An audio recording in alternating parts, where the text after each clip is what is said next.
Who's ready for the wrath of God? Hey guys, it's Pastor Ryan over here at St. Peter's Lutheran, and I am here with our Faith 5 video for this week. I hope that everybody has had a safe and fruitful beginning to deer season. I was up in a stand with my boy for a while.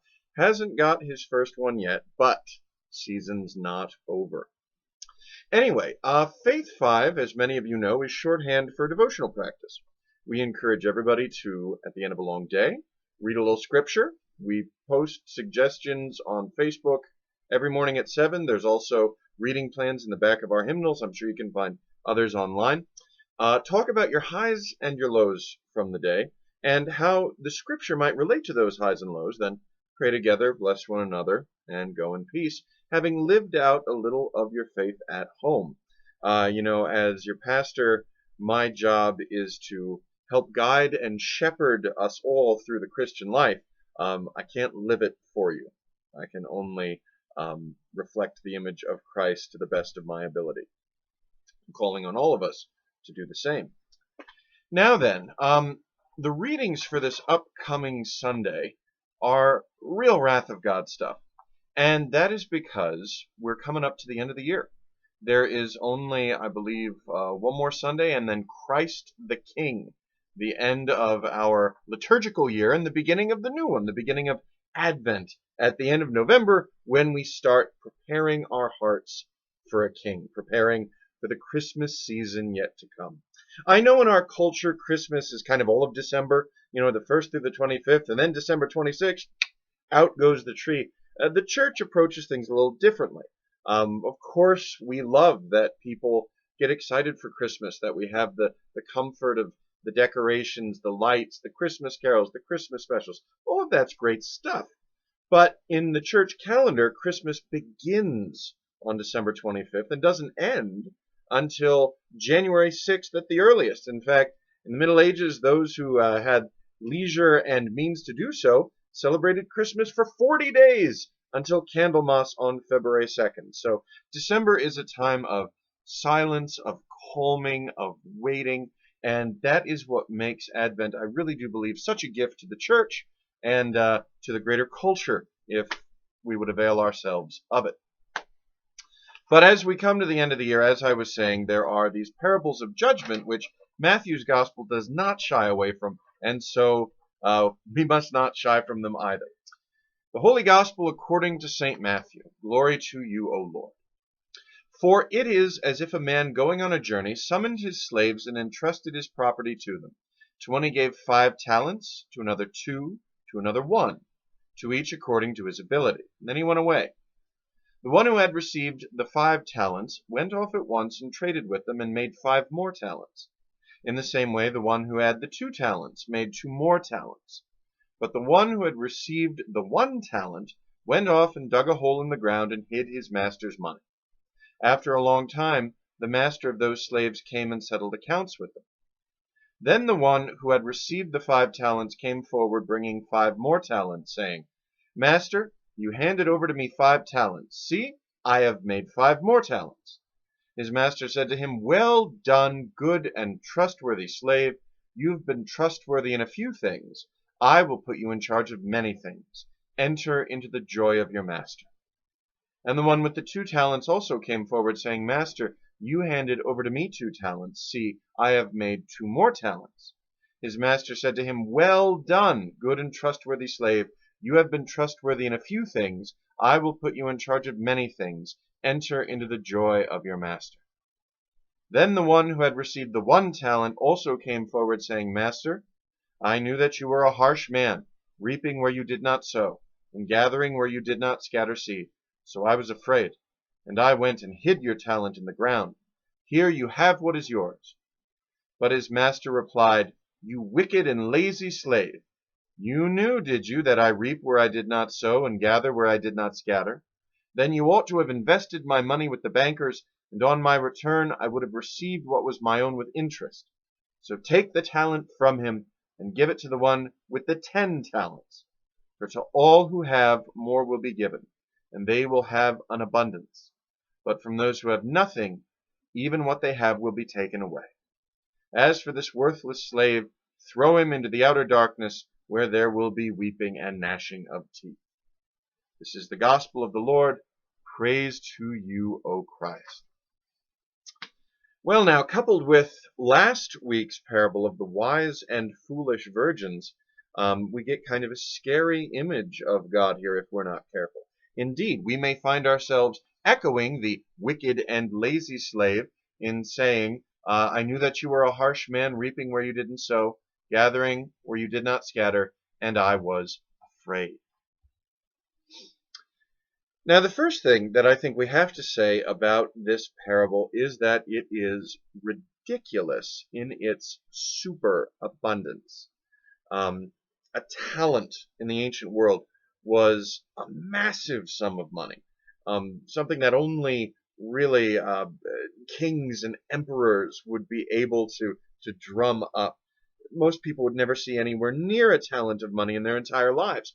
So to have this man, this master, go away and to give to his servants, his slaves, 5 and 2 and 10 talents, this is winning the lottery. This is, imagine $1 billion, more than most normal people could ever imagine spending. And then he leaves for a long period of time so that they have this to do with what they will. In many ways, they have entered into the life of their master. They're standing in his stead. They have his superabundance of gifts, and they have time and freedom to do with them as they please. And indeed, 2 of the slaves go out boldly, joyfully, and use what they have been given. They invest it, which is to say, they give it all away, and thereby reap an even greater reward. To those who have much, much more is given. Whereas the wicked, foolish, lazy slave, his sin is fear. He's given this amazing gift, more than he could ever imagine having, and in terror, he buries it in the ground. He refuses to touch it. He refuses to enter into the life, into the joy of his master. He refuses to give it, to be generous, to risk, to spread this abundance out, right? Because in using the money, these slaves are effectively sharing the joy. This is a pre-capitalist economy, right? This is 2,000 years ago. And so we cannot take this parable as some sort of prophecy or endorsement of venture capitalism. That isn't anything that Jesus is getting at. This is about what we do when we are given purely out of grace, purely out of mercy, a vast treasure trove of gifts beyond anything that we could earn for ourselves, beyond anything that we could ever imagine spending on our own. Now, of course, Matthew's twist in this parable is that the master is not simply standing in for God in the abstract, but for God in the flesh, right? Christ is the master. And so we realize that in many ways this is artistic license, it's allegory, it's hyperbole, because Jesus does not act this way. Jesus is not harsh and cruel. Jesus is very much truth-telling. I mean, that's the judgment of Christ, is shining the light of truth on our darkness. But he is constantly gracious, constantly forgiving, constantly welcoming home the lost, the wayward, the repentant. Calculation in this parable is abolished, right? It's not that the master comes back and says, I gave you X amount of dollars, I expect Y amount of returns. No. He comes to see what his slaves have done with what he's given them, and those who have enjoyed them, who've been responsible and generous and joyful and giving, those he celebrates all the more. You guys got it, he says. Here's even more than you had before. In many ways, the judgment upon the wicked slave is, as we can hear and read for ourselves, his own words reflected back on him, right? It's his fear, it's his anxiety that immobilizes him, that prevents him from entering into the life and joy of his master long before the master ever gets home. And so this is our admonition. The message cannot be that God is going to give you gifts, and you better give back to God even more than he gave you, or else. That's not gospel. It's a terrible, terrible form of law. And of course, the law is good when it convicts us of our sin, when it shows us the inadequacy of our own efforts, and reveals to us our need for grace, our need for God. But the law can never be the end of the story, because if it were, that way leads only to despair and damnation. The law's primary function is to reveal our need in such a way that we are turned to the good news, turned to the gospel of Jesus Christ. Now, more generally, what is it with talking about judgment at the end of every year? What is the judgment of God? Are we talking about the incarnation? Is it that the foolish virgins and the wicked slave, is what they're missing the arrival of God in Jesus Christ? Is what they're missing the end of the old age and the judgment upon Jerusalem in year AD 70, when the temple is destroyed and the people are scattered, and there is no return to Jerusalem for, well, centuries at the very least? Are we talking about the end of all things, the end of the world, the end of the age, the second coming of Christ, the general judgment? Or are we talking about the cross? This is a parable from Matthew's Gospel, but Scripture interprets Scripture.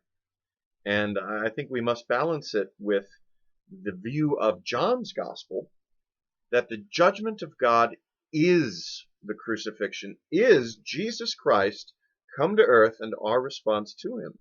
So that to know Jesus is to know the joy and the life of our Master. And not to know him, to reject him, to ignore him, to be afraid of him, is our judgment on ourselves. We've already cut ourselves off from the joy of God. We have already shrunk from the light. This does not mean that God has rejected his people forever and ever. We do believe that a time will come when Christ will hand over the kingdom to the Father, and God at the last will be all in all, where there will be only light, there will be only God. There shall be no more shadows, no more places to hide. Even death and hell will be thrown into the lake of fire and burned up, consumed in the flames of God's passion, the fires of the Spirit, which is the love and the life and the light of God. So let us not imagine God in Jesus Christ to be Zeus hurling thunderbolts down on those who displease him. Let us look to God as the superabundant Master who gives us an obscene amount of grace, an obscene amount of gifts, who creates us, who liberates us, who comforts us, who promises to us infinitely more than we could ever imagine. And that our response to that is the judgment, here and now. Are we going to waste our lives in fear and in scarcity? Or are we going to live out the resurrection here and now in joy, in generosity, in, again, that word, superabundance, above and beyond what would be above and beyond? Anyway, it's a starting thought. Might evolve into a sermon for Sunday. I also wanted to throw in, I was deeply tempted to tell the story of Martinmas, St. Martin's Day, which is this Wednesday, November 11th. But that's going to be Vespers. We've got a Vespers service, 6:30 every Wednesday night. Right now we're doing Holden Evening Prayer. Into December we're going to do Taizé again. That is a favorite of many, including me. So stay tuned.